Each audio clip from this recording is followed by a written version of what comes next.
నమస్తే, welcome to Jillavani news. ముందుగా headlines చూద్దాం.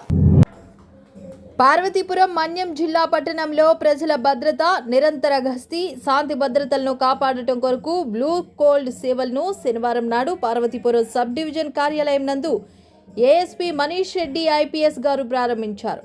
అదేవిధంగా రోడ్డు ప్రమాదాల నివారణ చర్యల్లో భాగంగా రోడ్డు భద్రత మరియు ట్రాఫిక్ నియమాలు, పోక్సో చట్టంపై ఆటో డ్రైవర్స్ మరియు యజమానులకు ఏఎస్పీ అవగాహన కల్పించి వారికి పలు సూచనలు చేశారు.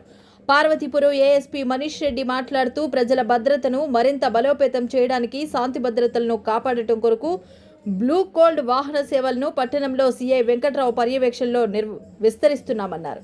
ఈ వాహనాలు 24 గంటలు గస్తీ నిర్వహిస్తూ అత్యవసర పరిస్థితుల్లో వేగంగా స్పందించేలా ప్రత్యేకంగా సన్నద్ధం చేయబడ్డాయి. డయల్ 112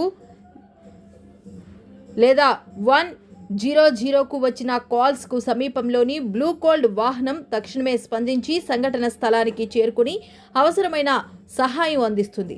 రోడ్డు ప్రమాదాలు, గొడవలు, దొంగతనాలు వంటి అత్యవసర సందర్భాల్లో ప్రజలకు వేగవంతమైన పోలీస్ సేవలు అందించడంలో కీలక పాత్ర పోషిస్తాయి అన్నారు.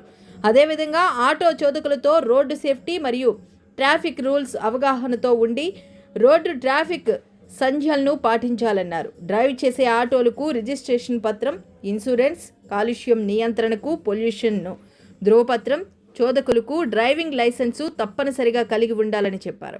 ఈ కార్యక్రమంలో పట్టణ CI Venkatrao, SI Govind, traffic SI Paparao, blue cold సిబ్బంది మరియు ఆటో చోదకులు పాల్గొన్నారు. మెయిన్ సిటీస్లో ఎక్కువ ఉండేవి. ఫస్ట్ హైదరాబాద్ సిటీలో ఇంట్రడ్యూస్ చేయడం జరిగింది. ముఖ్య ఉద్దేశం వచ్చేసి ఏదైనా ఎమర్జెన్సీ సిచ్యువేషన్ వస్తే, ఏదైనా క్రైమ్ జరగడం కానీ, ఏదైనా లా అండ్ ఆర్డర్ ఇష్యూ వస్తే, ట్రాఫిక్ ఇష్యూ వస్తే వీళ్ళు ఇమీడియట్గా రష్ అవ్వడానికి బ్లూ కోల్స్ అన్న సిస్టమ్ ఇంట్రడ్యూస్ చేయబడింది.